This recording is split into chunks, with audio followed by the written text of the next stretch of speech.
हर घर ਦੇ ਵਿੱਚ ਕੋਈ ਨਾ ਕੋਈ ਗੋਡਿਆਂ ਦਾ ਮਰੀਜ਼ ਹੈਗਾ। ਕਈ ਪੇਸ਼ੈਂਟ ਕਹਿੰਦੇ ਡਾਕਟਰ ਸਾਹਿਬ ਗੋਡੇ ਪਵਾਏ ਸੀਗੇ ਪਰ ਚੱਲੇ ਨਹੀਂ, ਜਾਮ ਹੋ ਗਏ। ਉਹਦਾ ਰੀਜ਼ਨ ਕੀ ਆ ਕਿ ਆਪਰੇਟ ਤਾਂ ਆਪਾਂ ਕਰਵਾ ਲਿਆ, ਉਸ ਤੋਂ ਬਾਅਦ ਆਪਾਂ ਫਿਜ਼ੀਓਥੈਰੇਪੀ ਨਹੀਂ ਕਰਵਾਈ। ਜਦੋਂ ਇਹ ਜ਼ਿਆਦਾ ਘਸ ਜਾਂਦਾ ਤੇ ਗੋਡਿਆਂ ਦੇ ਵਿੱਚ ਜਿਹੜਾ ਸਪੇਸ ਆ ਰਿਡਿਊਸ ਹੋਣਾ ਸ਼ੁਰੂ ਹੋ ਜਾਂਦਾ ਤੇ ਉਹਦੇ ਨਾਲ ਕੀ ਹੁੰਦਾ, ਜਿਹੜੇ ਗੋਡੇ ਆ ਆਪਸ ਵਿੱਚ ਭਿੜਨ ਲੱਗ ਪੈਂਦੇ ਨੇ। ਅੱਜ ਕੱਲ੍ਹ ਲੋਕੀ ਬਹੁਤ ਜਾ ਕੇ ਨਾ ਪੈਰਾਂ ਦੇ ਵਿੱਚ ਛੱਲੇ ਜੇ ਪਾਉਂਦੇ ਆ। ਹੁਣ ਇਹ ਦੱਸੋ ਵੀ ਉਹ ਛੱਲੇ ਪਾਉਣ ਜਾਂ ਫਿਰ ਫਿਜ਼ੀਓਥੈਰੇਪੀ ਕਰਵਾਉਣ? ਨਹੀਂ ਜੀ, ਛੱਲੇ ਨੀਮ ਹਕੀਮ ਖਤਰਾ ਜਾਨ ਹੈ ਨਾ, ਪੁਰਾਣੀ ਕਹਾਵਤ ਆ ਹੈ ਨਾ। ਤਾਂ ਸੋ ਸਾਨੂੰ ਜੇ ਬੈਕ ਪੇਨ ਆ, ਕਿਉਂਕਿ ਰੀਹ ਦੀ ਦਰਦ ਦਾ ਜਿਹੜਾ ਓਰੀਜਨ ਹੈ ਨਾ ਉਹ ਬੈਕ ਪੇਨ ਹੀ ਆ, ਠੀਕ ਆ। ਮਣਕਿਆਂ ਤੇ ਦੱਬਣ ਦੇ ਨਾਲ ਉਹ ਰੀਹ ਦੀ ਦਰਦ ਜਾਂ ਸ਼ੈਟਿਕ ਨਰਵ ਕੰਪਰੈਸ਼ਨ ਹੁੰਦਾ ਆ, ਜਿਹਦੇ ਕਰਕੇ ਲੱਤ ਦੇ ਵਿੱਚ ਦਰਦ ਜਾਂਦੀ। ਆ ਤੁਹਾਡੇ ਚਿੱਟੇ ਰੰਗ ਦੇ ਜਿਹੜੇ ਵਾਈਟ ਕਲਰ ਦੇ ਆ ਮਣਕੇ ਆ, ਇਹਦੇ ਵਿੱਚ ਟ੍ਰਾਂਸਪੇਰੈਂਟ ਕਲਰ ਦੀ ਇਹ ਡਿਸਕ ਆ। ਹੁਣ ਗੈਪ ਕਹਿੰਦੇ ਆਮ ਭਾਸ਼ਾ, ਡਾਕਟਰ ਸਾਹਿਬ ਕਹਿ ਰਹੇ ਮਰੀਜ਼ ਕਹਿੰਦੇ ਕਿ ਗੈਪ ਪੈ ਗਿਆ, ਉਹ ਗੈਪ ਪੈ ਗਿਆ ਨਹੀਂ ਹੁੰਦਾ, ਉਹ ਗੈਪ ਘਟ ਜਾਂਦਾ ਆ। ਜੋ ਲੱਕ ਦੇ ਵਿੱਚੋਂ ਨਰਵਸ ਨਿਕਲਦੀਆਂ ਉਹ ਤੁਹਾਡੀ ਲੱਤ ਨੂੰ ਸਪਲਾਈ ਹੁੰਦੀਆਂ, ਉਹ ਲੱਤ ਨੂੰ ਸਪਲਾਈ ਹੁੰਦੀਆਂ ਤੇ ਜਦੋਂ ਕਿਸੇ ਰੀਜ਼ਨ ਕਰਕੇ ਆਪਸ ਭਿੜ ਜਾਂਦੇ ਆ, ਡਿਸਕ ਹੁੰਦੀ ਜੈਲੇਟਿਨ ਮਟੀਰੀਅਲ ਦੀ, ਸੌਫਟ ਹੁੰਦੀ ਆ, ਉਹ ਬਾਹਰ ਨੂੰ ਆ ਜਾਂਦੀ ਆ। ਪੋਸਟੀਰੀਅਰ ਲੇਟਰਲੀ ਜ਼ਿਆਦਾ ਨਿਕਲਦੀ, ਪਿੱਛੇ ਨੂੰ ਜਦੋਂ ਆ ਕੇ ਆ ਨਰਵ ਜਿਹੜੀ ਆ ਨਰਵ ਨੂੰ ਦੱਬਦੀ ਆ। ਇਹਦੇ ਵਿੱਚ ਫਿਜ਼ੀਓਥੈਰੇਪੀ ਦਾ ਬਹੁਤ ਅਹਿਮ ਰੋਲ ਆ। ਹੁਣ ਜੜ ਕੀ ਆ? ਜੜ ਹੈ ਕੰਪਰੈਸ਼ਨ। ਪੁਰਾਣੇ ਟਾਈਮ 'ਚ ਆਪਾਂ ਨੂੰ ਖਿੱਚ ਕਹਿ ਦਿੰਦੇ, ਖਿੱਚਾ ਕਹਿੰਦੇ, ਖਿੱਚਾ ਪਾਉਂਦੇ ਆ। ਇਹ ਹੁਣ ਜਿਹੜੀ ਕੰਪਿਊਟਰਾਈਜ਼ਡ ਐਕਸ਼ਨ ਆ, ਇਹ ਪੇਸ਼ੈਂਟ ਦੇ ਵੇਟ ਦੇ ਅਕੋਰਡਿੰਗਲੀ ਅਸੀਂ ਇਹਨੂੰ ਮੈਨੀਪੂਲੇਟ ਕਰਦੇ ਆ। ਉਹ ਕਹਾਵਤ ਬਣੀ ਹੋਈ ਹੈ ਕਿ ਗੋਲੀ ਅੰਦਰ ਤੇ ਯਾਰ ਜਲੰਧਰ। ਉਹ ਸਾਡੀਆਂ ਬੀਬੀਆਂ ਤੇ ਢੁਕਦੀ ਆ, ਇਨੀ ਸਵੇਰੇ ਉੱਠ ਕੇ ਪਹਿਲਾਂ ਗੋਲੀ ਖਾਣੀ ਦਰਦ ਦੀ, ਗੋਲੀ ਖਾ ਕੇ ਫਿਰ ਘਰ ਦਾ ਸਾਰਾ ਹੀ ਕੰਮ ਕਰਨਾ, ਸਾਰਾ ਕੰਮ ਕਰਦੀ। ਫੇ ਕਹਿੰਦੇ ਮੇਰਾ ਕੱਖ ਨਹੀਂ ਦੁਖਦਾ, ਪਰ ਉਹਨਾਂ ਨੂੰ ਇਹ ਨਹੀਂ ਪਤਾ ਕਿ ਸੈਰਬਰਲ ਪਾਲਸੀ ਇੱਕ ਬੱਚਿਆਂ ਦੀ ਇਦਾਂ ਦੀ ਕੰਡੀਸ਼ਨ ਆ ਜਿਹਦੇ ਵਿੱਚ ਕਈ ਬੱਚੇ ਜਿਹੜੇ ਪ੍ਰੀ ਮੈਚੁਰ ਹੁੰਦੇ ਆ, ਬਸ ਬਰਥ ਤੋਂ ਪਹਿਲਾਂ ਬੱਚੇ ਨੂੰ ਜਿਹੜਾ ਦਿਮਾਗ ਨੂੰ ਆਕਸੀਜਨ ਪ੍ਰੋਪਰ ਨਹੀਂ ਪਹੁੰਚਦੀ, ਉਹਦੇ ਕਰਕੇ ਉਹਦਾ ਜਿਹੜਾ ਦਿਮਾਗ ਆ ਵੀਕ ਹੋ ਜਾਂਦਾ ਆ। ਕਈ ਵਾਰੀ ਟਾਈਪ ਇਦਾਂ ਦੀ ਹੁੰਦੀ ਸਪਾਸਟਿਕ ਸੈਰੇਬਰਲ ਪਾਲਸੀ ਆਪਾਂ ਨੂੰ ਕਹਿੰਦੇ ਆ, ਜਿਹਦੇ ਵਿੱਚ ਬੱਚੇ ਦੇ ਮਸਲਸ ਆ ਉਹ ਬਹੁਤ ਟਾਈਟ ਹੋ ਜਾਂਦੇ ਆ।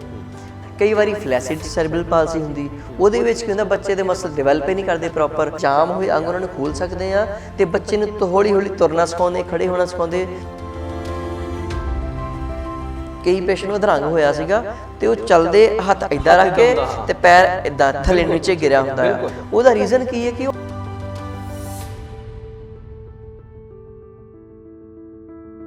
ਕਹਿੰਦੇ ਨੇ ਬਾਕੀ ਦੇ ਕੰਮ ਬਾਅਦ 'ਚ, ਪਹਿਲਾਂ ਸਿਹਤ ਜ਼ਰੂਰੀ ਹੈ।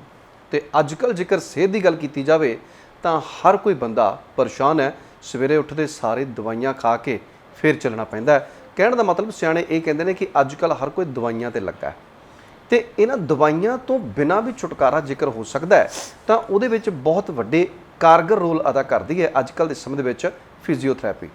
ਇਹ ਫਿਜ਼ੀਓਥੈਰੇਪੀ ਹੈ ਕਿ ਕਿਹੜੇ ਰੋਗ ਨੂੰ ਇਹ ਠੀਕ ਕਰ ਸਕਦੀ ਹੈ, ਕਿਹੜੇ ਮਰੀਜ਼ਾਂ ਨੂੰ ਇਹਦੀ ਜ਼ਰੂਰਤ ਹੁੰਦੀ ਹੈ। ਬਹੁਤ ਸਾਰੇ ਸਵਾਲਾਤ ਨੇ ਕਿ ਜਿਹੜੇ ਤੁਹਾਡੇ ਵੀ ਮਨ ਦੇ ਵਿੱਚ ਹੋਣਗੇ, ਸਾਡੇ ਵੀ ਜ਼ਿਹਨ ਦੇ ਵਿੱਚ ਨੇ, ਔਰ ਅਸੀਂ ਇਹਨਾਂ ਦੇ ਸਵਾਲਾਂ ਦੇ ਹੱਲ ਦੇ ਵਾਸਤੇ ਡਾਕਟਰ ਰਜਿੰਦਰਪਾਲ ਸਿੰਘ ਉਹਨਾਂ ਦੇ ਕੋਲ ਪਹੁੰਚੇ ਹਾਂ, ਜਿਹੜੇ ਸਾਨੂੰ ਦੱਸਣਗੇ ਕਿ ਫਿਜ਼ੀਓਥੈਰੇਪੀ ਦੇ ਨਾਲ ਕੀ ਆਪਾਂ ਠੀਕ ਕਰ ਸਕਦੇ ਹਾਂ। ਡਾਕਟਰ ਸਾਹਿਬ, ਸਭ ਤੋਂ ਪਹਿਲਾਂ ਤਾਂ ਤੁਹਾਡਾ ਸਵਾਗਤ।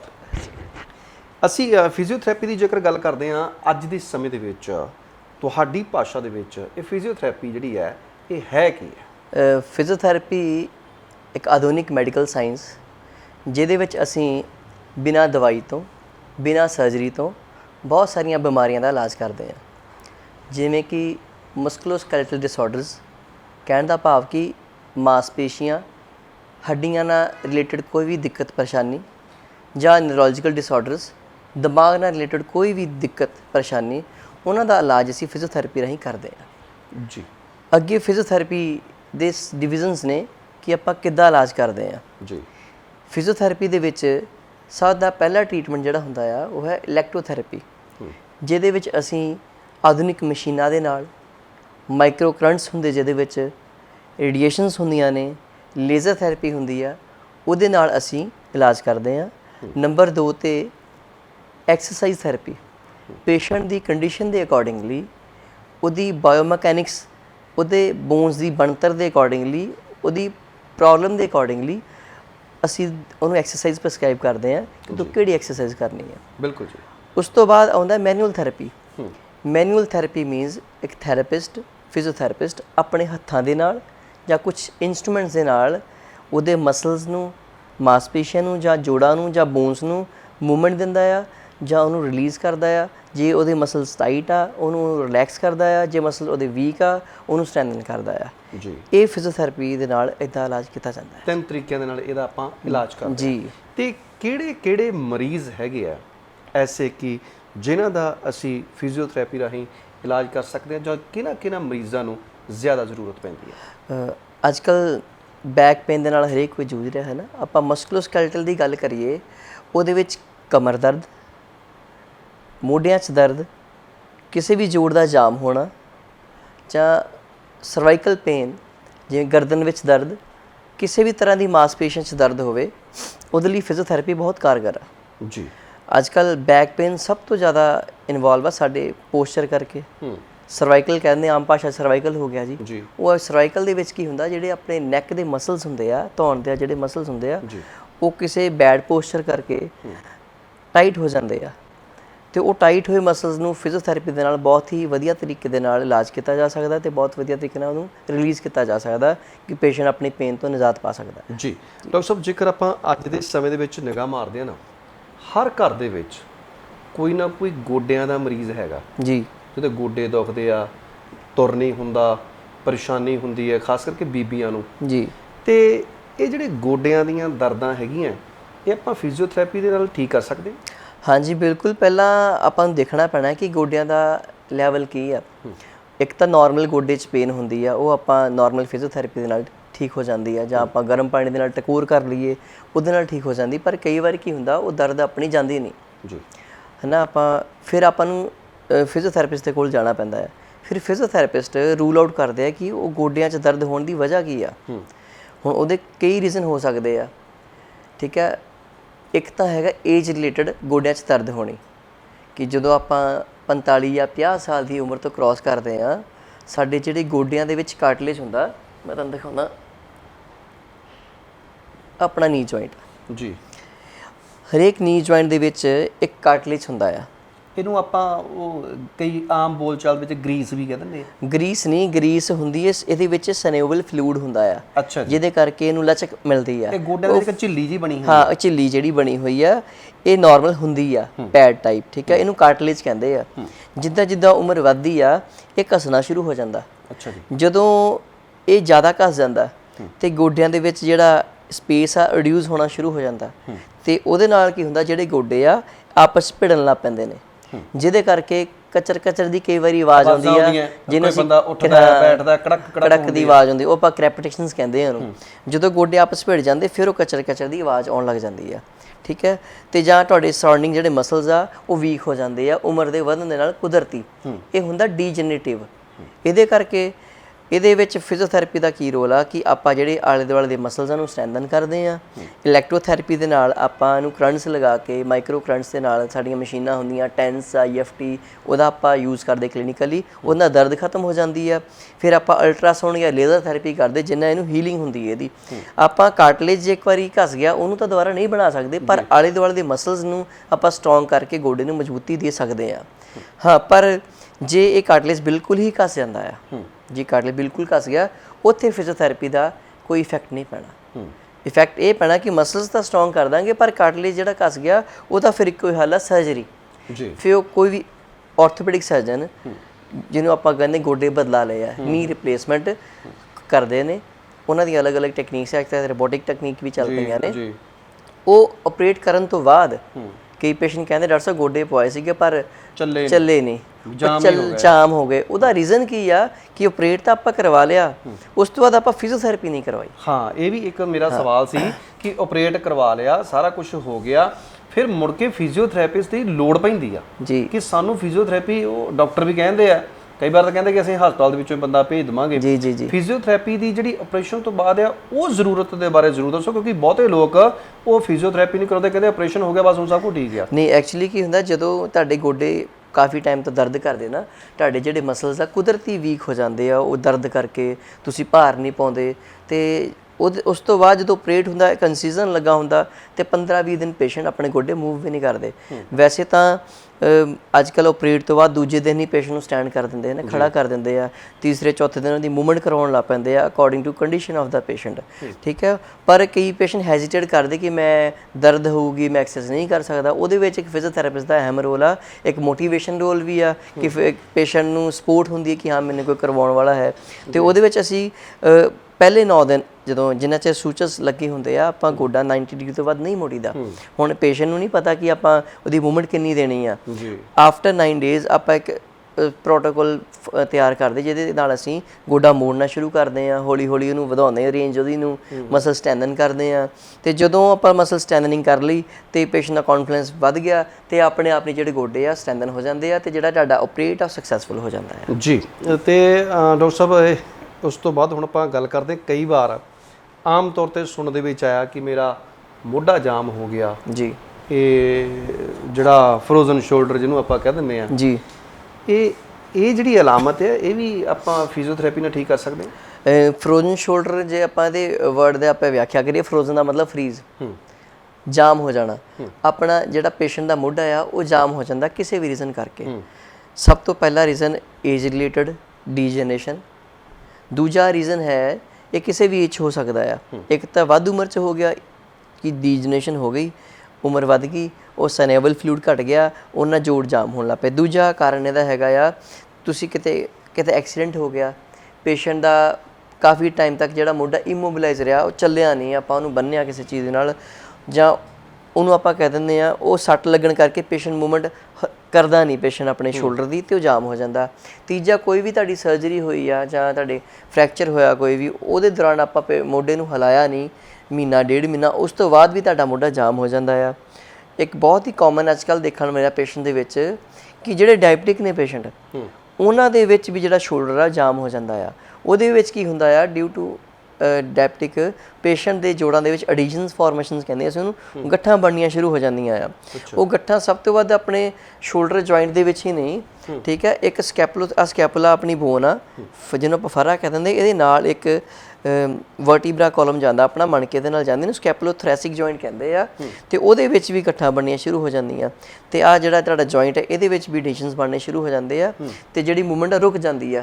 ਤੇ ਉਹਦੇ ਵਿੱਚ ਫਿਜ਼ੀਓਥੈਰੇਪੀ ਹੀ ਇੱਕ ਇਦਾਂ ਦੇ ਫੀਲਡ ਆ ਜਿਹਦੇ ਨਾਲ ਇਲਾਜ ਸੰਭਵ ਆ। ਮੋਸਟਲੀ ਮੈਡੀਸਨ ਦੇ ਨਾਲ ਦਰਦ ਖਤਮ ਹੋ ਸਕਦੀ ਆ ਪਰ ਰੇਂਜ ਆਫ ਮੋਸ਼ਨ ਨਹੀਂ ਵੱਧ ਸਕਦੀ।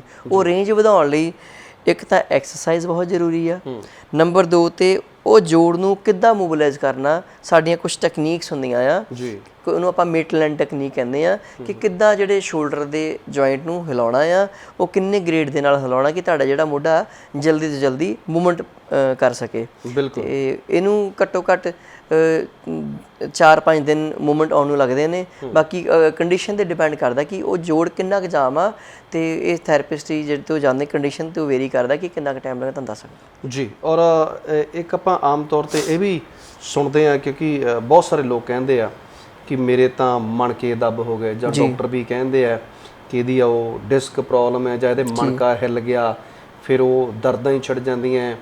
ਤੇ ਇਹ ਜਿਹੜਾ ਮਣਕਾ ਹਿੱਲ ਜਾਣਾ, ਇਹ ਮਣਕੇ ਦੱਬ ਜਾਣੇ, ਇਹ ਜਿਹੜੀਆਂ ਚੀਜ਼ਾਂ ਇਹ ਕੀ ਹੈਗੀਆਂ? ਇਹ ਮੈਂ ਤੁਹਾਨੂੰ ਸਮਝਾਉਂਗਾ। ਇਹ ਮਣਕੇ ਵਰਟੀਬਰਾ ਆਪਣੀ ਬਾਡੀ ਦੇ ਵਿੱਚ ਨੈਕ ਤੋਂ ਲੈ ਕੇ ਲੱਕ ਤੱਕ ਆਪਣੇ ਵਰਟੀਬਰਲ ਕਾਲਮ ਹੁੰਦਾ ਆ। ਧੌਣ ਦੇ ਵਿੱਚ 7 ਮਣਕੇ ਹੁੰਦੇ ਆ। ਅੱਛਾ ਜੀ। ਉਸ ਤੋਂ ਥੱਲੇ ਇਹ 12 ਮਣਕੇ ਹੁੰਦੇ ਆ। ਹੁਣ ਆਪਾਂ ਲੱਕ ਦੀ ਗੱਲ ਕਰੀਏ, ਲੱਕ ਦੇ ਵਿੱਚ 5 ਮਣਕੇ ਹੁੰਦੇ ਆ, L5 4 3 2 1। ਹਰੇਕ ਮਣਕੇ ਦੇ ਵਿੱਚ ਇੱਕ ਜੈਲੇਟਿਨ ਮਟੀਰੀਅਲ ਦੀ ਡਿਸਕ ਹੁੰਦੀ ਆ, ਜਿਵੇਂ ਉਹਨੂੰ ਆਪਾਂ ਪਹਿਲਾਂ ਝਿੱਲੀ ਜਿਹੀ ਕਹਿੰਦੇ ਸੀ। ਹਾਂਜੀ, ਝਿੱਲੀ ਜਿੱਦਾਂ ਇਹਦੇ ਵਿੱਚ ਵੀ ਹੁੰਦੀ ਆ। ਇਹ ਸ਼ੌਕ ਅਬਜ਼ੌਰਬ ਹੁੰਦੀ, ਝਟਕੇ ਲੱਗਣ ਤੋਂ ਸਾਨੂੰ ਬਚਾਉਂਦੀ ਆ। ਇਹਦੇ ਵਿੱਚੋਂ ਹੀ ਮਣਕਿਆਂ ਦੇ ਵਿੱਚੋਂ ਸਪਾਈਨਲ ਕਾਰਡ ਜਾਂਦੀ ਆ, ਉਹਦੇ ਵਿੱਚੋਂ ਹੀ ਨਰਵਸ ਨਿਕਲਦੀਆਂ ਪੀਲੇ ਰੰਗ ਦੀਆਂ, ਤੁਹਾਨੂੰ ਮੈਂ ਸ਼ੋਅ ਕਰਾ ਰਿਹਾ, ਇਹ ਨਰਵਸ ਆ। ਆ ਤੁਹਾਡੇ ਚਿੱਟੇ ਰੰਗ ਦੇ ਜਿਹੜੇ ਵਾਈਟ ਕਲਰ ਦੇ ਆ ਮਣਕੇ ਆ, ਇਹਦੇ ਵਿੱਚ ਟ੍ਰਾਂਸਪੇਰੈਂਟ ਕਲਰ ਦੀ ਇਹ ਡਿਸਕ ਆ। ਠੀਕ ਹੈ। ਕਿਸੇ ਵੀ ਰੀਜ਼ਨ ਕਰਕੇ, ਪਹਿਲਾ ਰੀਜ਼ਨ ਉਹੀ ਡੀਜਨਰੇਸ਼ਨ, ਉਮਰ ਦੇ ਵਧਣ ਦੇ ਨਾਲ ਹੱਡੀਆਂ ਕਮਜ਼ੋਰ ਹੋ ਜਾਂਦੀਆਂ ਆ। ਹੁਣ ਗੈਪ ਕਹਿੰਦੇ ਆਮ ਭਾਸ਼ਾ, ਡਾਕਟਰ ਸਾਹਿਬ ਕਹਿ ਰਹੇ ਮਰੀਜ਼ ਕਹਿੰਦੇ ਕਿ ਗੈਪ ਪੈ ਗਿਆ, ਉਹ ਗੈਪ ਪੈ ਗਿਆ ਨਹੀਂ ਹੁੰਦਾ, ਉਹ ਗੈਪ ਘਟ ਜਾਂਦਾ ਆ। ਔਰ ਜਿਹੜਾ ਡਿਸਟੈਂਸ ਆ ਇੰਟਰਵਰਟੀਬਲ ਸਪੇਸ ਜਿਹਨੂੰ ਆਪਾਂ ਕਹਿੰਦੇ ਆ, ਮਣਕਿਆਂ ਦੇ ਵਿੱਚ ਜਿਹੜੀ ਸਪੇਸ ਆ ਉਹ ਘਟ ਜਾਂਦੀ ਆ। ਉਹ ਕਿਸੇ ਵੀ ਰੀਜ਼ਨ ਕਰਕੇ, ਪਹਿਲਾ ਰੀਜ਼ਨ ਹੋ ਗਿਆ ਏਜ ਰਿਲੇਟਡ, ਦੂਜਾ ਪੇਸ਼ੈਂਟ ਕਿਤੇ ਗਿਰਿਆ ਆ ਜਾਂ ਉਹਦਾ ਬੈਡ ਪੋਸਚਰ। ਅੱਜ ਕੱਲ੍ਹ ਬੈਕ ਪੇਨ ਜਾਂ ਮਣਕਿਆਂ ਦੀ ਪ੍ਰੋਬਲਮ ਇਹ ਬਹੁਤ ਬੱਚਿਆਂ ਦੇ ਵਿੱਚ ਵੀ ਦੇਖਣ ਨੂੰ ਆ ਰਹੀ ਆ। 20 ਸਾਲ ਦੇ 19 ਸਾਲ ਦੇ ਜਿਹੜੇ ਬੱਚੇ ਜਿਹੜੇ ਸਪੈਸ਼ਲੀ ਜਿਮ ਜਾਂਦੇ ਆ, ਜਿਮ ਦੇ ਵਿੱਚ ਓਵਰਵੇਟ ਦੇ ਕਾਰਨ, ਠੀਕ ਹੈ, ਗਲਤ ਐਕਸਰਸਾਈਜ਼ ਲਗਾਉਣ ਦੇ ਕਾਰਨ, ਗਲਤ ਪੋਸਚਰ ਦੇ ਕਾਰਨ ਇਹ ਚੀਜ਼ਾਂ ਦੇਖਣ ਨੂੰ ਮਿਲ ਰਹੀਆਂ। ਹੁਣ ਇਹਨਾਂ ਮਣਕਿਆਂ ਦੇ ਵਿੱਚੋਂ ਨਰਵਸ ਜਿਹੜੇ ਨਿਕਲ ਰਹੀਆਂ ਆ, ਉਹ ਤੁਹਾਡੀ, ਹੁਣ ਆਪਾਂ ਸਪੋਜ਼ ਕਰੀਏ ਕਮਰ ਦਰਦ ਦੀ ਗੱਲ ਕਰੀਏ ਜੀ, ਠੀਕ ਹੈ, ਆਮ ਭਾਸ਼ਾ 'ਚ ਆਪਾਂ ਕਹਿੰਦੇ ਸ਼ਿਆਟਿਕਾ, ਪੰਜਾਬੀ 'ਚ ਕਹਿੰਦੇ ਰੀਹ ਦੀ ਦਰਦ, ਠੀਕ ਹੈ। ਮਣਕਿਆਂ ਦੇ ਦੱਬਣ ਦੇ ਨਾਲ ਉਹ ਰੀਹ ਦੀ ਦਰਦ ਜਾਂ ਸ਼ਿਆਟਿਕ ਨਰਵ ਕੰਪਰੈਸ਼ਨ ਹੁੰਦਾ ਆ, ਜਿਹਦੇ ਕਰਕੇ ਲੱਤ ਦੇ ਵਿੱਚ ਦਰਦ ਜਾਂਦੀ, ਕਿਉਂਕਿ ਜੋ ਲੱਕ ਦੇ ਵਿੱਚੋਂ ਨਰਵਸ ਨਿਕਲਦੀਆਂ ਉਹ ਤੁਹਾਡੀ ਲੱਤ ਨੂੰ ਸਪਲਾਈ ਹੁੰਦੀਆਂ, ਉਹ ਲੱਤ ਨੂੰ ਸਪਲਾਈ ਹੁੰਦੀਆਂ, ਤੇ ਜਦੋਂ ਕਿਸੇ ਰੀਜ਼ਨ ਕਰਕੇ ਆਪਸ ਭਿੜ ਜਾਂਦੇ ਆ, ਡਿਸਕ ਹੁੰਦੀ ਜੈਲੇਡਨ ਮਟੀਰੀਅਲ ਦੀ, ਸੌਫਟ ਹੁੰਦੀ ਆ, ਉਹ ਬਾਹਰ ਨੂੰ ਆ ਜਾਂਦੀ ਆ, ਪੋਸਟੀਰੀਅਰ ਲੇਟਰਲੀ ਜ਼ਿਆਦਾ ਨਿਕਲਦੀ, ਪਿੱਛੇ ਨੂੰ ਜਦੋਂ ਆ ਕੇ ਆ ਨਰਵ ਜਿਹੜੀ ਆ ਨਰਵ ਨੂੰ ਦੱਬਦੀ ਆ, ਜਦੋਂ ਨਰਵ ਨੂੰ ਦੱਬਦੀ ਆ, ਨਰਵ ਸਪਲਾਈ ਹੁੰਦੀ ਆ ਤੁਹਾਡੀ ਲੱਤ ਨੂੰ। ਇਹ ਲੱਤ ਪੱਟ ਤੋਂ ਲੈ ਕੇ ਤੁਹਾਡੇ ਪੈਰ ਤੱਕ ਜਾਂਦੀ ਆ, ਡਿਪੈਂਡ ਕਰਦਾ ਕਿਸ ਲੈਵਲ ਤੇ ਕੰਪਰੈਸ਼ਨ ਆ। ਜਿਸ ਲੈਵਲ ਤੇ ਕੰਪਰੈਸ਼ਨ ਆ ਉਸ ਲੈਵਲ ਤੇ ਤੁਹਾਡੇ ਦਰਦ ਫੀਲ ਹੁੰਦੀ ਆ ਜੀ। ਇਹਦੇ ਵਿੱਚ ਫਿਜ਼ੀਓਥੈਰੇਪੀ ਦਾ ਬਹੁਤ ਅਹਿਮ ਰੋਲ ਆ। ਹੁਣ ਜੜ ਕੀ ਆ? ਜੜ ਹੈ ਕੰਪਰੈਸ਼ਨ ਜੀ। ਮੈਡੀਸਿਨਸ ਨਾਲ ਟੈਂਪਰੇਰੀ ਰਿਲੀਫ ਮਿਲ ਜਾਣਾ ਕਿ ਦਰਦ ਖਤਮ ਹੋ ਗਈ, ਮਸਲ ਰਿਲੈਕਸ ਹੋ ਗਏ, ਪਰ ਜੜ ਨੂੰ ਆਪਾਂ ਟ੍ਰੀਟ ਨਹੀਂ ਕਰ ਪਾਏ। ਜੜ ਨੂੰ ਟ੍ਰੀਟ ਕਰਨ ਵਾਸਤੇ ਸਭ ਤੋਂ ਪਹਿਲਾਂ ਸਾਡਾ ਜਿਹੜਾ ਇਨਸਟਰੂਮੈਂਟ ਉਹ ਹੈਗੀ ਟਰੈਕਸ਼ਨ। ਉਹਨੂੰ ਆਪਾਂ ਲੰਬਰ ਟਰੈਕਸ਼ਨ ਕਹਿੰਦੇ, ਪੁਰਾਣੇ ਟਾਈਮ 'ਚ ਆਪਾਂ ਨੂੰ ਖਿੱਚ ਕਹਿ ਦਿੰਦੇ, ਖਿੱਚਾ ਕਹਿੰਦੇ, ਖਿੱਚਾ ਪਾਉਂਦੇ ਆ। ਇਹ ਹੁਣ ਜਿਹੜੀ ਕੰਪਿਊਟਰਾਈਜ਼ਡ ਟਰੈਕਸ਼ਨ ਆ, ਇਹ ਪੇਸ਼ੈਂਟ ਦੇ ਵੇਟ ਦੇ ਅਕੋਰਡਿੰਗਲੀ ਅਸੀਂ ਇਹਨੂੰ ਮੈਨੀਪੂਲੇਟ ਕਰਦੇ ਆ, ਪੇਸ਼ੈਂਟ ਨੂੰ ਟਰੈਕਸ਼ਨ ਤੇ ਲਗਾ ਕੇ, ਠੀਕ ਹੈ, ਬਾਈਂਡ ਕਰਕੇ, ਤੇ ਇਹਨੂੰ ਆਪਾਂ ਜਿਹੜੇ ਕੋਲੈਪਸ ਕਰ ਗਿਆ ਆਪਸ 'ਚ ਵਰਟੀਬਰਾਸ, ਉਹਨੂੰ ਆਪਾਂ ਤਾਂ ਖਿੱਚ ਪਾਉਂਦੇ ਕਿ ਖੁੱਲ ਜਾਣ। ਉਹ ਖੁੱਲ ਗਏ ਜਦੋਂ ਵਰਟੀਬਰਾ, ਉਹਨੂੰ ਮੇਨਟੇਨ ਕਰਨ ਵਾਸਤੇ ਐਕਸਰਸਾਈਜ਼, ਕਿ ਕਿਹੜੀ ਐਕਸਰਸਾਈਜ਼ ਕਰਨੀ ਆ ਇਹ ਦੇਖਣਾ ਹੁਣ ਐਕਸਰੇ ਦੇ ਵਿੱਚ ਜਾਂ MRI 'ਚ, ਕਿ ਜਿਹੜੇ ਵਰਟੀਬਰਾਸ ਆ ਉਹ ਕਿੱਧਰ ਨੂੰ ਡਿਸਪਲੇਸ ਆ, ਕਿੱਧਰ ਨੂੰ ਕੰਪਰੈਸਡ ਆ। ਕਈ ਵਾਰੀ ਮਣਕਾ ਅੱਗੇ ਨੂੰ ਖਿਸਕਿਆ ਹੁੰਦਾ, ਕਈ ਵਾਰੀ ਪਿੱਛੇ ਨੂੰ ਖਿਸਕਿਆ ਹੁੰਦਾ, ਤੇ ਉਹਨੂੰ ਲਿਸਥੈਸਿਸ ਕਹਿੰਦੇ ਆ ਸਾਡੀ ਲੈਂਗੁਏਜ ਦੇ ਵਿੱਚ। MRI ਕਰਾਈ ਉਹਦੇ 'ਚ ਲਿਸਥੈਸਿਸ ਲਿਖਿਆ ਹੁੰਦਾ ਕਿ ਲਿਸਥੈਸਿਸ ਕਿੱਧਰ ਨੂੰ ਆ, ਉਹਦੇ ਹਿਸਾਬ ਨਾਲ ਅਸੀਂ ਪੇਸ਼ੈਂਟ ਨੂੰ ਐਕਸਰਸਾਈਜ਼ ਪ੍ਰਸਕ੍ਰਾਈਬ ਕਰਨੀ। ਇਹ ਨਹੀਂ ਹੁੰਦਾ ਕਿ ਹਰੇਕ ਪੇਸ਼ੈਂਟ ਨੂੰ ਸੇਮ ਐਕਸਰਸਾਈਜ਼ ਹੋਵੇ, ਬਿਲਕੁਲ ਜੀ, ਜਿੱਦਾਂ ਕੰਪਰੈਸ਼ਨ ਹੋਊਗੀ ਉਸ ਹਿਸਾਬ ਨਾਲ ਐਕਸਰਸਾਈਜ਼। ਹੁਣ ਐਕਸਰਸਾਈਜ਼ ਤੇ ਟਰੈਕਸ਼ਨ ਦੇ ਨਾਲ ਆਪਾਂ ਜਿਹੜੀ ਇੰਟਰਵਰਟੀਬਰਲ ਸਪੇਸ ਆ ਉਹਨੂੰ ਖੋਲ੍ਹ ਦਿੱਤਾ। ਹੁਣ ਜਿਹੜੀ ਲੱਤ ਨੂੰ ਦਰਦ ਜਾਂਦੀ ਆ ਉਹ ਵੀ ਤਾਂ ਠੀਕ ਕਰਨੀ ਆ। ਉਹ ਦਰਦ ਖਤਮ ਕਰਨ ਵਾਸਤੇ ਸਾਡੇ ਕੋਲ ਮਸ਼ੀਨਸ ਹੁੰਦੀਆਂ ਨੇ, ਇੰਟਰਫਰੈਂਸ਼ੀਅਲ ਥੈਰੇਪੀ ਜਾਂ ਟੈਂਸ, ਇਹ ਕਰੰਟਸ ਅਸੀਂ ਯੂਜ਼ ਕਰਦੇ ਹਾਂ ਦਰਦ ਘਟਾਉਣ ਵਾਸਤੇ। ਉਹ ਜਿਹੜੇ ਕਰੰਟਸ ਨੇ ਉਹ ਤੁਹਾਡੇ ਸਪਾਈਨਲ ਕੋਰਡ ਲੈਵਲ ਤੇ ਤੁਹਾਡੇ ਬ੍ਰੇਨ ਦੇ ਲੈਵਲ ਤੇ ਇਫੈਕਟ ਪਾਉਂਦੇ ਆ। ਉਹ ਜਿਹੜੇ ਤੁਹਾਡੇ ਦਿਮਾਗ ਨੂੰ ਸੈਂਸਸ ਲੈ ਕੇ ਜਾਂਦੇ ਦਰਦ ਦੀਆਂ, ਉਹ ਉਹਨਾਂ ਦੇ ਉੱਤੇ ਵਰਕ ਕਰਦੇ ਆ, ਠੀਕ ਆ। ਤੇ ਉਹ ਉਸ ਪਾਥਵੇ ਨੂੰ ਹੀ ਰੋਕ ਦਿੰਦੇ, ਜਿਹਨੂੰ ਅਸੀਂ ਪੇਨ ਗੇਟ ਥਿਊਰੀ ਕਹਿੰਦੇ ਹਾਂ। ਬਹੁਤ ਵਾਸਟ ਹੋ ਜਾਂਦਾ, ਮੈਂ ਤੁਹਾਨੂੰ ਹਲਕਾ ਜਿਹਾ ਦੱਸੂੰਗਾ। ਤੇ ਉਸ ਲੈਵਲ ਤੇ ਜਾ ਕੇ ਦਰਦ ਖਤਮ ਕਰ ਦਿੰਦੇ, ਪੇਨ ਨੂੰ ਜਿਹੜੀ ਦਰਦ ਆਰਾਮ ਮਿਲ ਜਾਂਦਾ। ਇਹਦਾ ਸਾਈਡ ਇਫੈਕਟ ਵੀ ਕੋਈ ਨਹੀਂ ਤੇ ਪੇਸ਼ੈਂਟ ਨੂੰ ਦਰਦ ਨੂੰ ਨਿਜਾਤ ਵੀ ਮਿਲ ਜਾਂਦਾ ਜੀ। ਦੇਖੋ ਇੱਕ ਮੈਂ ਮਾਫੀ ਚਾਹੁੰਦਾ, ਮੈਂ ਤੁਹਾਡੀ ਗੱਲ ਟੋਕਣ ਲੱਗਾ ਸੀ। ਇੱਕ ਤੇ ਆਮ ਘਰਾਂ ਦੇ ਵਿੱਚ ਜੀ ਸਾਡੇ ਬਜ਼ੁਰਗਾਂ ਦੀਆਂ ਜਾਂ ਬੱਚਿਆਂ ਦੀਆਂ ਵੀ ਆਪਾਂ ਕਹਿ ਲਈਏ, ਕਈ ਵਾਰ ਉਹ ਕਹਿੰਦੇ ਕਿ ਸਾਡੀ ਢੂਈ ਬੜੀ ਦੁਖਦੀ ਹੈ ਜੀ, ਤੇ ਦੂਸਰੀ ਤੁਸੀਂ ਦੱਸਦੇ ਹੋ ਰੀਹ ਦੀ ਦਰਦ ਜੀ। ਇਹਨਾਂ ਦੋਨਾਂ ਦੇ ਵਿਚਾਲੇ ਇੱਕ ਤਾਂ ਆਮ ਕਮਰ ਦਰਦ ਆ, ਇੱਕ ਰੀਹ ਦੀ ਦਰਦ ਆ। ਰੀਹ ਦੀ ਦਰਦ ਦੇ ਵਿੱਚ ਵੀ ਕਮਰ ਦੁਖਦੀ ਹੈ, ਇਹਦੇ ਵਿੱਚ ਵੀ ਕਮਰ ਦੁਖਦੀ ਹੈ। ਇਹਨਾਂ ਦੇ ਵਿੱਚ ਫਰਕ ਜੇਕਰ ਆਮ ਬੰਦੇ ਨੇ ਸਮਝਣਾ ਹੋਵੇ, ਜਿਹੜਾ ਕਹਿ ਦੇਵੇ ਕਿ ਨਹੀਂ ਭਾਈ ਮੇਰੀ ਉਦਾਂ ਹੀ ਮਾਮੂਲੀ ਢੂਈ ਦੁਖਦੀ ਆ, ਮੈਨੂੰ ਰੀਹ ਦੀ ਦਰਦ ਹੈ ਨਹੀਂ। ਹਾਂਜੀ, ਜੇ ਆਪਾਂ ਨਾਰਮਲ ਕਮਰ ਦਰਦ ਦੀ ਕਰੀਏ ਗੱਲ, ਤੇ ਉਹ ਸਿਰਫ ਤੁਹਾਡੇ ਬੈਕ ਦੇ ਪੋਰਸ਼ਨ ਤੇ ਹੀ ਪੇਨ ਹੋਣੀ ਆ। ਜਿਹੜੀ ਆਮ ਕਮਰ ਦਰਦ ਆ ਉਹ ਤੁਹਾਡੇ ਲੱਕ ਦੇ ਪੋਰਸ਼ਨ ਤੇ ਹੀ ਦਰਦ ਹੋਣੀ, ਲੋਅਰ ਬੈਕ, ਲੱਕ ਦਾ ਥੱਲੜਾ ਹਿੱਸਾ ਜਾਂ ਤੁਹਾਡੇ ਆਲੇ ਦੁਆਲੇ ਮਸਕੂਲਰ ਪੇਨ ਹੋਊਗੀ। ਪਰ ਜਿਹੜੀ ਰੀਹ ਦੀ ਦਰਦ ਹੁੰਦੀ ਆ ਉਹਦੀ ਦਰਦ ਤੁਹਾਡੀ ਪਿੰਨੀ ਤੱਕ ਜਾਏਗੀ। ਪੇਸ਼ੈਂਟ ਤੁਹਾਡੇ ਕੰਪਲੇਂਟ ਕਰਕੇ ਆਉਂਦਾ ਕਿ ਮੇਰੀ ਪਿੰਨੀ 'ਚ ਦਰਦ ਜਾ ਰਹੀ ਆ, ਕਈ ਵਾਰੀ ਮੈਨੂੰ ਨਮਨੈਸ, ਮੈਨੂੰ ਇੱਦਾਂ ਲੱਗ ਰਿਹਾ ਕਿ ਮੇਰੇ ਪੈਰਾਂ ਦੇ ਵਿੱਚ ਕੀੜੀਆਂ ਚੱਲ ਰਹੀਆਂ ਜਾਂ ਮੇਰੇ ਪਿੰਨੀ 'ਚ ਕੀੜੀਆਂ ਚੱਲ ਰਹੀਆਂ। ਨਮਨੈਸ ਹੋਏਗੀ ਜਾਂ ਪੇਨ ਹੋਏਗੀ ਪਿੰਨੀ ਦੇ ਵਿੱਚ। ਜਿਹੜੀ ਆਮ ਬੈਕ ਪੇਨ ਆ ਉਹ ਸਿਰਫ ਲੱਕ ਦੇ ਵਿੱਚ ਦਰਦ ਹੋਏਗੀ। ਉਹ ਆਪਾਂ ਜੇ ਗਰਮ ਪਾਣੀ ਦੇ ਨਾਲ ਟਕੋਰ ਕਰੀਏ ਜਾਂ ਥੋੜ੍ਹੀ ਬਹੁਤ ਐਕਸਰਸਾਈਜ਼ ਕਰੀਏ ਉਹਦੇ ਨਾਲ ਸਬਸਾਈਡ ਹੋ ਜਾਣੀ ਆ। ਪਰ ਜਿਹੜੀ ਰੀਹ ਦੀ ਦਰਦ ਆ ਉਹ ਆਮ ਟਕੋਰ ਕਰਨ ਦੇ ਨਾਲ ਜਾਂ ਇਕੱਲੀ ਐਕਸਰਸਾਈਜ਼ ਕਰਨ ਦੇ ਨਾਲ ਨਹੀਂ ਜਾਂਦੀ, ਉਹਦੇ ਵਾਸਤੇ ਸਪੈਸ਼ਲ ਟ੍ਰੀਟਮੈਂਟ ਹੀ ਲੈਣਾ ਪੈਂਦਾ ਹੈ। ਅੱਜ ਕੱਲ੍ਹ ਲੋਕੀ ਬਹੁਤ ਜਾ ਕੇ ਨਾ ਪੈਰਾਂ ਦੇ ਵਿੱਚ ਛੱਲੇ ਜਿਹੇ ਪਾਉਂਦੇ ਆ। ਹੁਣ ਇਹ ਦੱਸੋ ਵੀ ਉਹ ਛੱਲੇ ਪਾਉਣ ਜਾਂ ਫਿਰ ਫਿਜ਼ੀਓਥੈਰੇਪੀ ਕਰਾਉਣ? ਨਹੀਂ ਜੀ, ਛੱਲੇ ਨੀਮ ਹਕੀਮ ਖਤਰਾ ਜਾਨ ਹੈ ਨਾ, ਪੁਰਾਣੀ ਕਹਾਵਤ ਆ, ਹੈ ਨਾ। ਤਾਂ ਸੋ ਸਾਨੂੰ ਜੇ ਬੈਕ ਪੇਨ ਆ, ਕਿਉਂਕਿ ਰੀਹ ਦੀ ਦਰਦ ਦਾ ਜਿਹੜਾ ਓਰੀਜਨ ਹੈ ਨਾ ਉਹ ਬੈਕ ਪੇਨ ਹੀ ਆ। ਸਾਡੇ ਕਮਰ 'ਚ ਦਰਦ ਹੋਈ, ਅਸੀਂ ਅਣਗਹਿਲੀ ਕਰ ਲਈ। ਸਾਡੇ ਆਮ ਪੰਜਾਬ 'ਚ ਕੀ ਚੱਲਦਾ, ਉਹ ਕਹਾਵਤ ਬਣੀ ਹੋਈ ਹੈ ਕਿ ਗੋਲੀ ਅੰਦਰ ਤੇ ਯਾਰ ਜਲੰਧਰ। ਉਹ ਸਾਡੀਆਂ ਬੀਬੀਆਂ ਤੇ ਢੁਕਦੀ ਆ। ਇਹਨੀ ਸਵੇਰੇ ਉੱਠ ਕੇ ਪਹਿਲਾਂ ਗੋਲੀ ਖਾਣੀ ਦਰਦ ਦੀ, ਗੋਲੀ ਖਾ ਕੇ ਫਿਰ ਘਰ ਦਾ ਸਾਰਾ ਹੀ ਕੰਮ ਕਰਨਾ, ਸਾਰਾ ਕੰਮ ਕਰਦੇ ਫੇ ਕਹਿੰਦੇ ਮੇਰਾ ਕੱਖ ਨਹੀਂ ਫਿਰ ਕੱਖ ਨਹੀਂ ਦੁਖਦਾ। ਪਰ ਉਹਨਾਂ ਨੂੰ ਇਹ ਨਹੀਂ ਪਤਾ ਕਿ ਉਹ ਦਰਦ ਦੀ ਗੋਲੀ ਲੌਂਗ ਟਰਮ ਵਾਸਤੇ ਤੁਹਾਡੇ ਲਈ ਕਿੰਨੀ ਹਾਨੀਕਾਰਕ ਆ। ਜੀ ਸਾਨੂੰ ਇਹ ਚਾਹੀਦਾ ਕਿ ਆਪਾਂ ਪਹਿਲਾਂ ਹੀ ਜੇ ਤੁਹਾਨੂੰ ਦਰਦ ਹੁੰਦੀ ਆ ਆਪਣੇ ਅੱਛੇ ਇਲਾਕੇ ਦੇ ਕਿਸੇ ਫਿਜ਼ੀਓਥੈਰੇਪਿਸਟ ਕੋਲ ਜਾ ਕੇ ਉਹ ਪ੍ਰੋਬਲਮ ਨੂੰ ਰੂਲ ਆਊਟ ਕਰਵਾਈਏ, ਜਿੱਦਾਂ ਫਿਜ਼ੀਓਥੈਰੇਪਿਸਟ ਤੁਹਾਨੂੰ ਕਹਿੰਦੇ ਉਸ ਹਿਸਾਬ ਨਾਲ ਅਸੀਂ ਕੋਈ ਇਨਵੈਸਟੀਗੇਸ਼ਨਸ ਕਰਾਈਏ ਤੇ ਆਪਣਾ ਇਲਾਜ ਸ਼ੁਰੂ ਕਰਵਾਈਏ। ਕਿਉਂਕਿ ਜੇ ਆਪਾਂ ਪਹਿਲਾਂ ਹੀ ਕਮਰ ਦਰਦ ਨੂੰ ਫੜ ਲਈਏ ਜੀ ਕਿਉਂਕਿ ਤੁਹਾਡੇ ਪੋਸਚਰ ਕਰਕੇ ਆ ਕਿ ਉਹ ਸਟਾਰਟਿੰਗ ਆ ਕਿ ਸਟੇਜ ਅੱਗੇ ਵੱਧ ਗਈ ਆ, ਕਿਉਂਕਿ ਡਿਸਕ ਜਿਹੜੀ ਪ੍ਰਲੈਪਸ ਹੁੰਦੀ ਤਾਂ ਸਟੇजेस ਹੁੰਦੀਆਂ ਆ। ਜੀ ਪਹਿਲੀ ਚ ਮਾਈਲਡ ਕੰਪਰੈਸ਼ਨ, ਫਿਰ ਮੋਡਰੇਟ, ਫਿਰ ਸੀਵੀਅਰ, ਫਿਰ ਡਿਸਕ ਫਟੇ ਜਾਂਦੀ ਆ। ਉਹਦੇ ਵਿੱਚ ਸਾਡਾ ਫਿਰ ਰੋਲ ਖਤਮ ਹੋ ਜਾਂਦਾ।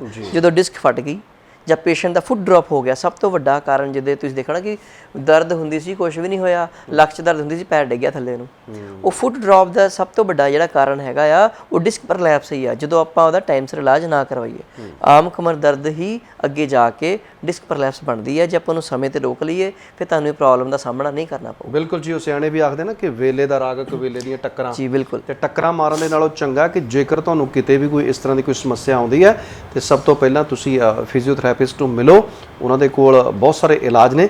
ਤੇ ਡਾਕਟਰ ਸਾਹਿਬ ਜੇਕਰ ਅਸੀਂ ਗੱਲ ਕਰਦੇ ਹਾਂ ਇੱਕ ਬੱਚਿਆਂ ਦੇ ਵਿੱਚ ਜੋ ਸੈਰੀਬਰਲ ਪਾਲਿਸੀ ਹੈ ਇੱਕ ਜਿਹੜੀ ਹੈਗੀ ਹੈ, ਉਹ ਕੀ ਹੈ? ਕਿ ਇੱਕ ਨਵਾਂ ਹੀ ਲਫ਼ਜ਼ ਸਾਨੂੰ ਸੁਣਨ ਸੈਰੀਬਰਲ ਪਾਲਿਸੀ ਇੱਕ ਬੱਚਿਆਂ ਦੀ ਇਦਾਂ ਦੀ ਕੰਡੀਸ਼ਨ ਆ ਜਿਹਦੇ ਵਿੱਚ ਕਈ ਬੱਚੇ ਜਿਹੜੇ ਪ੍ਰੀ ਮੈਚੁਰ ਹੁੰਦੇ ਆ ਕਿ ਸਮੇਂ ਤੋਂ ਪਹਿਲਾਂ ਹੀ ਜਿਹਨਾਂ ਦਾ ਬਰਥ ਹੋ ਜਾਂਦਾ, ਜਿਹਨਾਂ ਨੂੰ ਆਪਾਂ ਸਤਮਾਹੇ ਅਠਮਾਹੀ ਕਹਿ ਦਿੰਦੇ ਆ, ਉਹਨਾਂ ਵਿੱਚ ਜ਼ਿਆਦਾ ਦੇਖਣ ਨੂੰ ਮਿਲਦੀ ਆ। ਉਹ ਕੰਪਲਿਕੇਸ਼ਨ ਤਾਂ ਆਉਂਦੀ ਕਈ ਵਾਰੀ ਬਸ ਬਰਥ ਤੋਂ ਪਹਿਲਾਂ ਬੱਚੇ ਨੂੰ ਜਿਹੜਾ ਦਿਮਾਗ ਨੂੰ ਆਕਸੀਜਨ ਪ੍ਰੋਪਰ ਨਹੀਂ ਪਹੁੰਚਦੀ, ਉਹਦੇ ਕਰਕੇ ਉਹਦਾ ਜਿਹੜਾ ਦਿਮਾਗ ਆ ਵੀਕ ਹੋ ਜਾਂਦਾ ਆ। ਉਹ ਜਿਹੜਾ ਦਿਮਾਗ ਹੈ ਉਹ ਹੀ ਸਾਡੀ ਬਾਡੀ ਦੇ ਸਿਸਟਮ ਨੂੰ ਕੰਟਰੋਲ ਕਰਦਾ ਆ। ਤੁਹਾਡੀ ਮੂਵਮੈਂਟਸ, ਤੁਹਾਡਾ ਬੋਲਣਾ, ਤੁਹਾਡਾ ਚੱਲਣਾ, ਜੇ ਉਹਦੇ ਵਿੱਚ ਕੋਈ ਦਿੱਕਤ ਆ ਜਾਂਦੀ ਆ ਤੇ ਉਹ ਅੱਗੇ ਉਹਦੇ ਟਾਈਪਸ ਹੁੰਦੀਆਂ ਨੇ। ਕਈ ਵਾਰੀ ਟਾਈਪ ਇਦਾਂ ਦੀ ਹੁੰਦੀ ਸਪਾਸਟਿਕ ਸੈਰੀਬਰਲ ਪਾਲਸੀ ਆਪਾਂ ਨੂੰ ਕਹਿੰਦੇ ਆ, ਜਿਹਦੇ ਵਿੱਚ ਬੱਚੇ ਦੇ ਮਸਲਸ ਆ ਉਹ ਬਹੁਤ ਟਾਈਟ ਹੋ ਜਾਂਦੇ ਆ ਬਾਈ ਬਰਥ ਹੀ। ਠੀਕ ਹੈ। ਕਈ ਵਾਰੀ ਫਲੈਸਿਡ ਸੈਰੀਬਰਲ ਪਾਲਸੀ ਹੁੰਦੀ, ਉਹਦੇ ਵਿੱਚ ਕੀ ਹੁੰਦਾ ਬੱਚੇ ਦੇ ਮਸਲ ਡਿਵੈਲਪ ਹੀ ਨਹੀਂ ਕਰਦੇ ਪ੍ਰੋਪਰ, ਉਹ ਮਸਲ ਫਲੈਸਿਡ ਹੋ ਜਾਂਦੇ, ਉਹਨਾਂ 'ਚ ਜਿੱਦਾਂ ਜਾਨ ਹੀ ਨਹੀਂ ਹੁੰਦੀ। ਕਈ ਵਾਰੀ ਤਾਂ ਇੰਨੀ ਸਵੇਰਿਟੀ ਹੋ ਜਾਂਦੀ ਆ ਕਿ ਬੱਚੇ ਦੀ ਡਿਵੈਲਪਮੈਂਟ ਹੀ ਨਹੀਂ ਹੁੰਦੀ। ਹੁਣ ਇਹਦੇ ਵਿੱਚ ਆਪਾਂ ਦੇਖੀਏ ਫਿਜ਼ੀਓਥੈਰੇਪੀ ਦਾ ਇੰਨਾ ਅਹਿਮ ਰੋਲ ਆ ਕਿ ਉਹਦੀ ਜਿਹਦੀ ਤਾਂ ਡਿਵੈਲਪਮੈਂਟ ਬਿਲਕੁਲ ਨਹੀਂ ਹੋਣੀ, ਠੀਕ ਹੈ, ਉਹਦੇ ਵਿੱਚ ਤਾਂ ਚਲੋ ਆਪਾਂ ਮੈਡੀਸਨ ਜਾਂ ਹੋਰ ਆਪਾਂ ਟ੍ਰੀਟਮੈਂਟ ਸ਼ੁਰੂ ਕਰ ਸਕਦੇ ਹਾਂ। ਪੀਡੀਆਟ੍ਰੀਸ਼ੀਅਨ ਦੀ ਸਲਾਹ ਦੇ ਨਾਲ ਆਪਾਂ ਫਿਜ਼ੀਓਥੈਰੇਪੀ ਸਟਾਰਟ ਕਰ ਸਕਦੇ ਹਾਂ।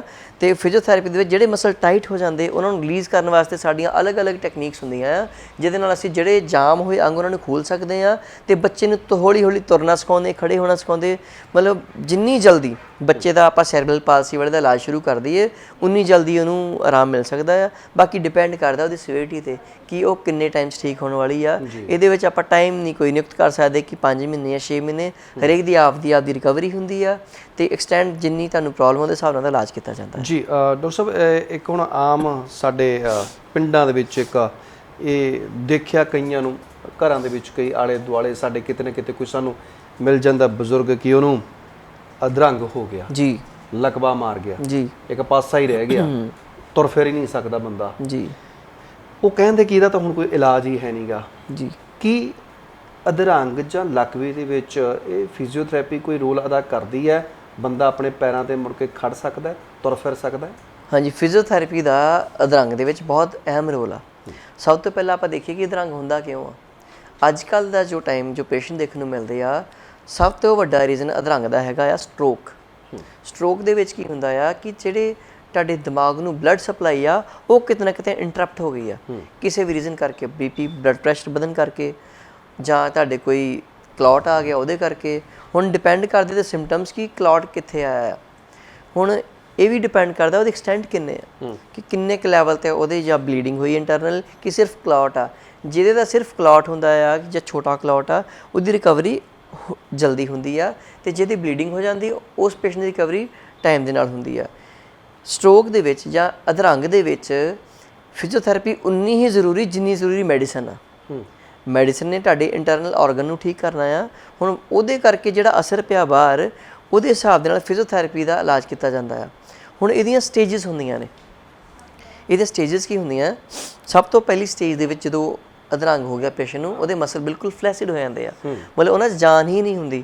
ਉਹਦੇ ਵਿੱਚ ਸਾਡੀ ਇਲੈਕਟ੍ਰੋਥੈਰੇਪੀ ਦਾ ਬਹੁਤ ਅਹਿਮ ਰੋਲ ਆ। ਉਹਦੇ ਵਿੱਚ ਸਾਡੇ ਕਰੰਟਸ ਹੁੰਦੇ ਇੰਟਰਗਲਵੈਨਿਕ ਕਰੰਟ ਜਾਂ ਨਰਵ ਸਟਿਮੂਲੇਸ਼ਨ ਅਸੀਂ ਯੂਜ਼ ਕਰਦੇ ਆ ਮਸਲ ਨੂੰ ਸਟਰੈਂਥਨ ਕਰਨ ਵਾਸਤੇ। ਹੌਲੀ ਹੌਲੀ ਦਿਮਾਗ ਨੂੰ ਅਸੀਂ ਸੈਂਸਸ ਦਿੰਦੇ ਆ ਕਿ ਮੂਵਮੈਂਟ ਹੋਵੇ ਉਹ ਮਸ਼ੀਨ ਦੇ ਨਾਲ। ਫਿਰ ਕੁਝ ਅਸੀਂ ਪੈਸਿਵ ਮੂਵਮੈਂਟਸ ਕਰਾਉਂਦੇ ਆ ਕਿ ਉਹ ਜਿਹਦੇ ਜੋੜ ਆ ਮਰੀਜ਼ ਦੇ ਉਹ ਜਾਮ ਨਾ ਹੋਣ। ਸਭ ਤੋਂ ਪਹਿਲੀ ਸਟੇਜ ਦੇ ਵਿੱਚ ਇਹੀ ਰੋਲ ਹੁੰਦਾ ਫਿਜ਼ੀਓਥੈਰੇਪਿਸਟ ਦਾ ਕਿ ਪੋਜੀਸ਼ਨਿੰਗ ਪੇਸ਼ੈਂਟ ਦੀ ਕਿੱਦਾਂ ਕਰਨੀ ਆ। ਅਸੀਂ ਮਰੀਜ਼ ਦੇ ਜਿਹੜੇ ਘਰ ਵਾਲੇ ਹੁੰਦੇ ਆ, ਫੈਮਿਲੀ ਮੈਂਬਰਸ ਹੁੰਦੇ, ਉਹਨਾਂ ਨੂੰ ਸਮਝਾਈਦਾ ਕਿ ਇੱਦਾਂ ਐਕਸਰਸਾਈਜ਼ ਕਰਾਉਣੀ ਆ, ਆਹ ਮੂਵਮੈਂਟਸ ਕਰਾਉਣੀਆਂ ਆ ਤੇ ਆਹ ਤੁਹਾਡੇ ਜੋੜ ਜਾਮ ਨਹੀਂ ਹੋਣੇ ਚਾਹੀਦੇ। ਫਲੈਸਿਡ ਸਟੇਜ ਦੇ ਵਿੱਚ ਜੇ ਫਲੈਸਿਡ ਸਟੇਜ ਦੇ ਵਿੱਚ ਅਸੀਂ ਧਿਆਨ ਨਹੀਂ ਰੱਖਿਆ, ਜੋੜ ਜਾਮ ਹੋ ਗਏ, ਫਿਰ ਉਹ ਕੰਟਰੈਕਚਰ ਬਣ ਜਾਂਦੇ ਅੱਗੇ ਆ ਕੇ ਤੇ ਉਹਨੂੰ ਇਲਾਜ ਕਰਨਾ ਬਹੁਤ ਔਖਾ ਹੋ ਜਾਂਦਾ। ਪਹਿਲੀ ਆ ਕਿ ਫਲੈਸਿਡ ਸਟੇਜ, ਇਹ ਮਹੀਨਾ ਚੱਲੇ, 2 ਮਹੀਨੇ ਚੱਲੇ, 3 ਮਹੀਨੇ ਚੱਲੇ, ਆਪਣੀ ਰਿਕਵਰੀ ਤੇ ਡਿਪੈਂਡ ਕਰਦਾ। ਉਸ ਤੋਂ ਬਾਅਦ ਆ ਜਾਂਦੀ ਸਪਾਸਟਿਕ ਸਟੇਜ। ਉਹ ਫਲੈਸਿਡ ਸਟੇਜ ਬਾਅਦ ਮਰੀਜ਼ ਆਪਣੇ ਆਪ ਹੀ ਇਹਦਾ ਟਾਈਟ ਹੋਣਾ ਸ਼ੁਰੂ ਹੋ ਜਾਂਦਾ, ਲੱਤਾਂ, ਬਾਹਾਂ, ਪੈਰ ਸਾਰੇ ਟਾਈਟ ਹੋਣੇ ਸ਼ੁਰੂ ਹੋ ਜਾਂਦੇ। ਤੁਸੀਂ ਆਮ ਤੌਰ ਤੇ ਦੇਖਿਆ ਹੋਣਾ ਕਿ ਕਈ ਪੇਸ਼ੈਂਟ ਨੂੰ ਅਧਰੰਗ ਹੋਇਆ ਸੀਗਾ ਤੇ ਉਹ ਚੱਲਦੇ ਹੱਥ ਇਦਾਂ ਰੱਖ ਕੇ ਤੇ ਪੈਰ ਇਦਾਂ ਥੱਲੇ ਨੀਚੇ ਗਿਰਿਆ ਹੁੰਦਾ ਹੈ। ਉਹਦਾ ਰੀਜ਼ਨ ਕੀ ਹੈ ਕਿ ਉਹ ਫਿਜ਼ੀਓਥੈਰੇਪੀ ਐਕਸਰਸਾਈਜ਼ ਕਰਵਾਉਂਦੇ ਹੀ ਨਹੀਂ, ਉਹਨਾਂ ਨੂੰ ਪਤਾ ਹੀ ਨਹੀਂ ਕਿ ਆਪਾਂ ਇਲਾਜ ਕਿੱਦਾਂ ਕਰਨਾ, ਕਿਉਂਕਿ ਇੱਕ ਨਾ ਇੱਕ ਦਿਨ ਮੂਵਮੈਂਟ ਤਾਂ ਆਉਣੀ ਹੀ ਹੁੰਦੀ ਆ। ਬਹੁਤੇ ਮਰੀਜ਼ਾਂ ਦੀ ਮੂਵਮੈਂਟ ਆਉਣੀ ਹੀ ਹੁੰਦੀ ਆ, ਕੋਈ ਕੇਸਿਸ ਹੁੰਦੇ ਜਿਨ੍ਹਾਂ ਦੀ ਮੂਵਮੈਂਟ ਨਹੀਂ ਆਉਂਦੀ, ਪਰ ਜਦੋਂ ਆਪਾਂ ਟਾਈਮ ਸਿਰ ਉਹਦੀ ਐਕਸਰਸਾਈਜ਼ ਨਹੀਂ ਕਰਾਈ, ਉਹ ਕੰਟਰੈਕਚਰ ਬਣ ਕੇ ਹੌਲੀ ਹੌਲੀ ਤੇ ਹੱਥ ਜਿਹੜੇ ਇੱਥੇ ਹੀ ਜਾਮ ਹੋ ਗਏ। ਇੱਦਾਂ ਮੂਵਮੈਂਟ ਹੁੰਦੀ ਆ ਪਰ ਹੱਥ ਕੰਟਰੈਕਚਰ ਬਣ ਜਾਂਦੇ। ਉਹ ਰੀਜ਼ਨ ਇਹ ਕਿ ਉਹ ਐਕਸਰਸਾਈਜ਼ ਨਹੀਂ ਕਰਦੇ ਸਪਾਸਟਿਕ ਸਟੇਜ ਦੇ ਵਿੱਚ। ਉਸ ਤੋਂ ਬਾਅਦ ਆਉਂਦੀ ਰਿਕਵਰੀ ਫੇਜ਼, ਉਹ 'ਚ ਬੰਦਾ ਆਪਣਾ ਰਿਕਵਰ ਹੋਣਾ ਸ਼ੁਰੂ ਹੁੰਦਾ ਆ। ਉਹਦੇ ਵਿੱਚ ਫਿਰ ਸਾਡੀਆਂ ਐਕਸਰਸਾਈਜ਼ਾਂ ਚੇਂਜ ਹੁੰਦੀਆਂ। ਹੁਣ ਸਪਾਸਟਿਕ ਸਟੇਜ ਕੀ ਹੋ ਗਿਆ, ਮਸਲ ਟਾਈਟ ਹੋ ਗਿਆ, ਹੁਣ ਅਸੀਂ ਉਹਨੂੰ ਗਰਮ ਪਾਣੀ ਨਾਲ ਟਕੋਰ ਕਰਕੇ ਜਾਂ ਸਟਰੈਚਿੰਗ ਕਰਕੇ ਜਾਂ ਹੋਰ ਟੈਕਨੀਕਸ ਨਾਲ, ਅੱਜ ਕੱਲ੍ਹ ਨੀਡਲਿੰਗ ਟੈਕਨੀਕ ਵੀ ਚੱਲੀ ਹੈ, ਡਰਾਈਡ ਨੀਡਲਿੰਗ, ਆਪਾਂ ਸੂਈਆਂ ਪ੍ਰਿਕ ਕਰਦੇ ਹਾਂ, ਉਹਦੇ ਨਾਲ ਵੀ ਮਸਲ ਨੂੰ ਲੈਂਦਨ ਕਰਦੇ ਹਾਂ। ਤੇ ਬਹੁਤ ਸਾਰੀਆਂ PNF ਟੈਕਨੀਕ ਹੈਗੀ ਸਾਡੀ, ਅਸੀਂ ਮਸਲਸ ਨੂੰ ਲੈਂਦਨ ਕਰਦੇ ਹਾਂ ਤੇ ਜੋੜ ਜਾਮ ਹੋਣ ਤੋਂ ਬਚਾਉਂਦੇ ਹਾਂ। ਫਿਰ ਰਿਕਵਰੀ ਸਟੇਜ 'ਚ ਆਉਂਦਾ ਕਿ ਪੇਸ਼ੈਂਟ ਨੂੰ ADLs, ਐਕਟੀਵਿਟੀ ਆਫ ਡੇਲੀ ਲਿਵਿੰਗਸ, ਕਿੱਦਾਂ ਚੱਲਣਾ, ਕਿੱਦਾਂ ਬੈਠਣਾ, ਕਿੱਦਾਂ ਸਟਰੈਂਥਨਿੰਗ ਕਰਨੀ ਆ, ਕੁਛ ਡੰਬਲਸ ਨਾਲ ਐਕਸਰਸਾਈਜ਼ ਜਾਂ ਸਟਰੈਂਥਨਿੰਗ ਐਕਸਰਸਾਈਜ਼ ਸਟਾਰਟ ਕਰਵਾਈ ਦੀਆਂ।